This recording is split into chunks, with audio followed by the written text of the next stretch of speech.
Hey everybody, Dr. Falskow here for another video tutorial where I'm going to try to explain how to create original ideas using software instruments. And I'm going to start by focusing on just bass lines. To me, bass lines along with drums can be sort of the depth and soul of a lot of different pop music. And we don't have to agree on that. That's just where I'm coming from. I'm a drums and bass guy. So let's get started with this. I'm in Soundtrap and I'm going to go ahead and say play the synth. And this pulls up this instrument where I can use my typing keyboard, the ABCs to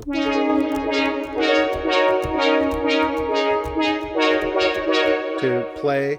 But I want to focus on bass sounds. So what I'm going to do is I'm going to go to this menu here and I'm going to click on this menu and I'm going to go to synth and I don't see bass here, so I'll go to guitar and bass and let's go bass synth and see what we got. Let's try a few different sound fonts here. Here's let's see what this sounds like.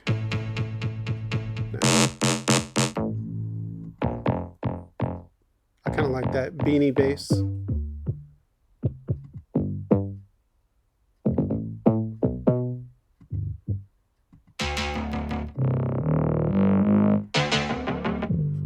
And there's no right or wrong. I'm just trying to find something that interests me.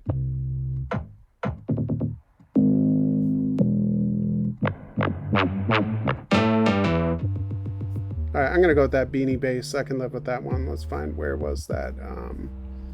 I wanted it to be electric. Where was it? Beanie bass? Or was that in a different?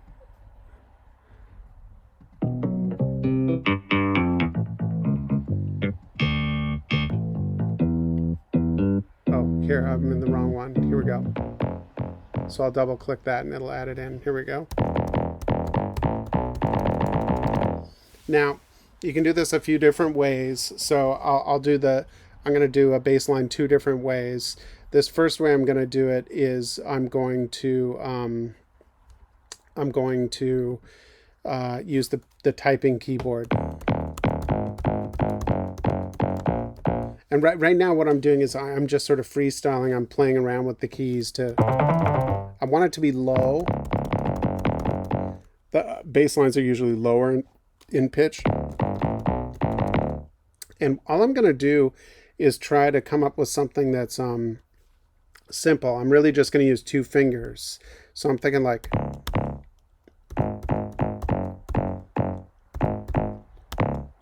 And you can see I'm not using a ton of different keys. I'm just like...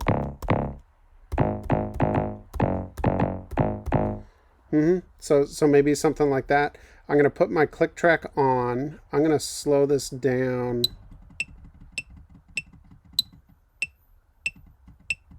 I'm just going to slow it down a bit to see what this feels like. So let's give this a go and see what's up.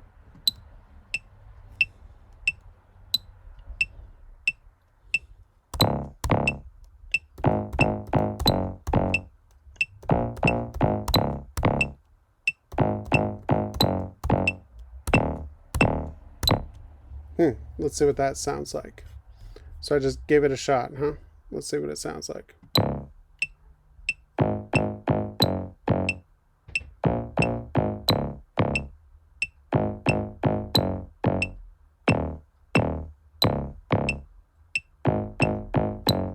I'm going to turn off the click track just to hear what it sounds like. So to me, the key here was sort of playing in time, right? So I have that click going to play in time, and I'm really just using like maybe 3 or 4 pitches. I'm not trying to fill the space with a ton of pitches. Let's go ahead and try this a little different way. And this time what I'm going to do is, instead of using the click track, I'm going to use a drum loop. So let me go ahead and get my little selfie screen out of here. Okay, let's do, I want some sort of hip hop drums. Let's see what this sounds like.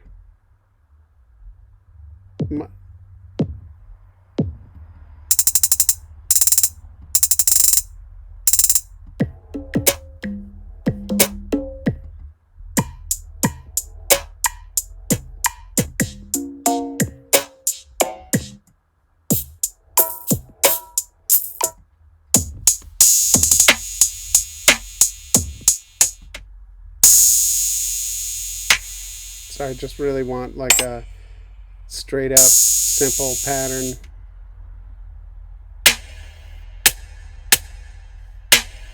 So these are cool. It's just not quite what I'm looking for. Let me. Okay, we'll take that. So this is this Brampton beat.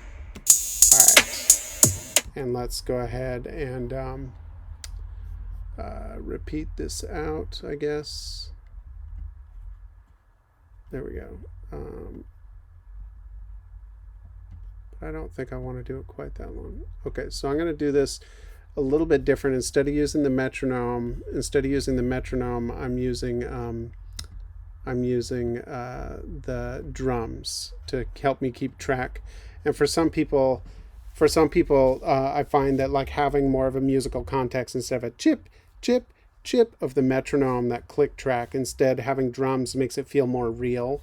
So if this works for you, it's at the end of the day, it's the same thing. Something's keeping time so that when you're making your bass line, you're able to come up with something that fits on top of the other sounds. All right, let's see. I'm gonna make sure this is armed.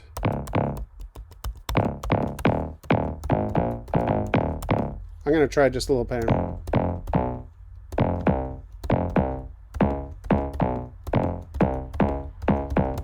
Let's see what I can do here. I'm gonna freestyle before I record it. Here we go. Whoops.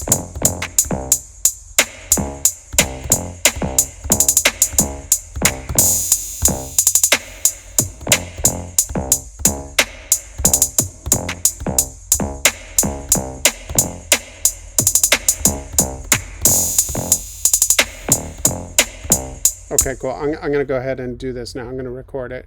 I like that. So again, I'm using 4 pitches. I'm really just using single fingers. Let's try to get this going on. Whoops, I do need the click track here so I can hear the count in. Let's try that again. 2, 3, 4.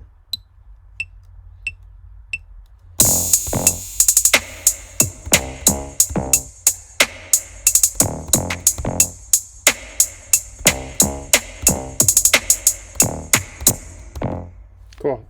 And let's go ahead and hear what this sounds like.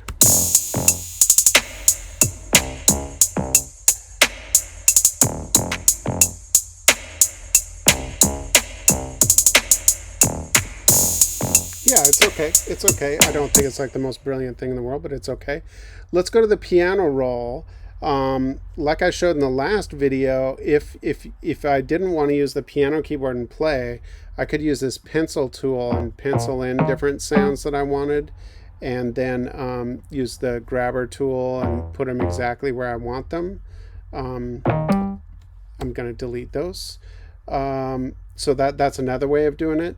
Here, if you get in really close, you'll see that my sounds aren't always like perfectly square or lined up on the left edge of the left edge of these different little blocks aren't lined up on the left side of each grid, which means the rhythm's a little wonky.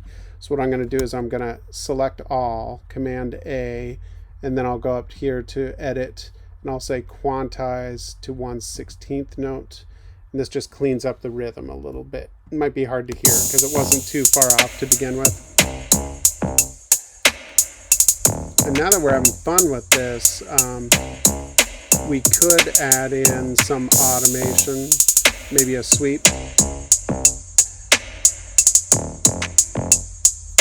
Or I could also add in maybe an effect. So let's go ahead and add an effect. I'll go to the sound. Whoops, that's the wrong instrument. Let me go to the bass, and let's see here on the bass. Get my little screen out of the way. All right, on my bass line, I'll go to add effects, and I kind of want to do some sort of distortion. Let's see what this sounds like.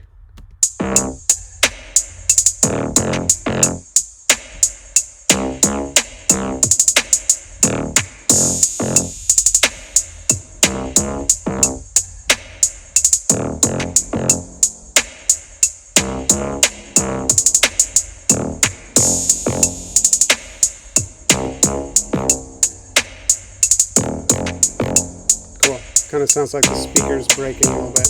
And that's getting a little into the weeds there, but now I'm starting to have fun with this. So hopefully that makes sense, and hopefully you can understand how to get started with some simple bass lines. I'm actually going to keep this idea, and next up I'm going to show you how, in my next video, I'm going to show you how you might write chords or another layer of sound into this idea as I try to develop it into a song. Cool.